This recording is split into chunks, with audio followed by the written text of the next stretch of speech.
জনপ্রিয় সিরিয়াল মনের কথা। এই সিরিয়ালটি যেন অনুসরণ করেছে কোনো একটি সিরিয়াল। আপনারা কি জানতে চাইছেন যে কোন সিরিয়ালটি অনুসরণে তৈরি হচ্ছে এই সিরিয়ালটি? জনপ্রিয় এই মনের কথা সিরিয়ালটির নতুন একটি প্রোমো এসে গেছে এবং সেই প্রোমোতে দেখানো হচ্ছে যে অবস্থাটি, সেই অবস্থাটি অন্য একটি সিরিয়ালে এর আগে হয়ে গেছে। আমরা এখন সবাই জানি জনপ্রিয় এই সিরিয়ালটিতে পুতুলের বর ফিরতোর এখন হার্ট অ্যাটাকে ভুগেছে এবং সেই জন্য সে এখন হসপিটালে ভর্তি আছে। এই হসপিটাল থেকে তাকে চিকিৎসার খরচার জন্য অনেক টাকার দরকার। আর আগে আমরা একটি সিরিয়াল দেখেছি, সেই সিরিয়ালটি হলো জলনপুর।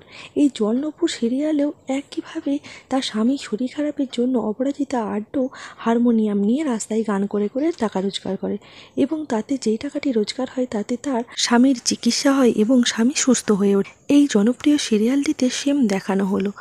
তাতে দেখানো হচ্ছে পুতুল হারমোনিয়াম নিয়ে রাস্তায় গান করতে বেরোয় এবং সেইখানে তার সঙ্গে থাকে ফিমুল এবং ফিমুলের বর ফরাক। তারা দেখানো হয় যে এরকম একটি গান গেয়ে তাকে টাকা রোজগার করে তার স্বামী পৃথ্বকে সুস্থ করে তুলতে হবে।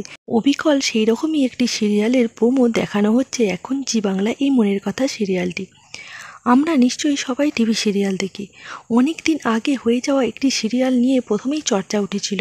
পুতুলের চরিত্রটিকে নিয়ে প্রথমেই যার কথা মনে পড়ে সে হলো অপরাজিতা আড্ড। আচ্ছা বন্ধুরা, আপনারা কি দেখেছেন জি বাংলাতে নয়, স্টার জলসাতে জনপ্রিয় একটি সিরিয়াল হতো। সিরিয়ালটির নাম হলো জলনপুর। এই জলনপুর সিরিয়ালে অন্যদিকে ভূমিকায় ছিল অপরাজিতা আড্ড এবং তার যে করা সিরিয়ালটি বহু বছর আগে হয়ে গেছে, কিন্তু এই সিরিয়ালটিতেও এইরকম সেম জিনিস দেখানো হয়েছিল।